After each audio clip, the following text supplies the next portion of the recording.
अस्सलाम वालेकुम दोस्तों, तकरार ड्रामे जी धमाकेदार नेक्स्ट एपिसोड जी कहानी ॿुधाईंदा हलूं जेका किस्त हाणे अचण वारी आहे। छा इन में वाकई हाणे जवाब ख़ान नैना खे मारे छॾींदो?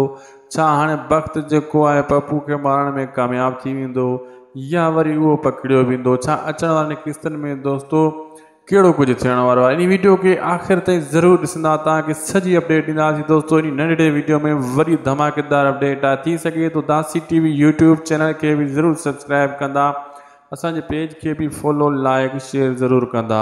दोस्तों मां तव्हांखे वाज़े करे ॿुधाईंदो हलां त पहिरीं ॻाल्हि त नवाब खान धमकाईंदो लेकिन नैना खे मारींदो कोन। उनजे माउ जे साम्हूं धमकियूं शमकियूं ॾींदो लेकिन उहे मिंथ मेड़ कंदियूं, नैना जी ज़िंदगी बची वेंदी लेकिन उनजे मथां प्रेशर ॾींदो ऐं मीर खे सॼी ॻाल्हि ॿुधाए छॾी। तव्हां ॾिठो सजावल ख़ान ऐं सभु कुझु ॿुधाईंदो त छा थियणो आहे। हाणे तुंहिंजी घरवारी सां तोखां तलाक कराए या तोखे मारे वक़्तु निकाह कंदो ऐं अहिड़े हिसाब सां वक़्तु पप्पू खे जेको आहे वठी करे पप्पू खे मारण जी कोशिशि कंदो। वरी सजावल जे उताक ते पंहिंजे वाठनि सां गॾु नवाब खान जा वाठा हूंदा उते वेंदो ऐं उते हमिलो करण जी कोशिशि कंदो लेकिन उन खां पहिरियां ई तव्हां ॾिठो पप्पू सभु कुझु ॿुधाए छॾियो ऐं मीर खे ख़बर पहुची वई ऐं इन चक्कर में वक़्तु बि हाणे प्रॉब्लम में ईंदो, वेल में ईंदो। दोस्तों वीडियो पुॻो आहे पुॼाणी ते दासी टीवी यूट्यूब चैनल खे ज़रूरु सब्सक्राइब कंदा, पेज खे बि फॉलो लाइक शेयर ज़रूरु कंदा।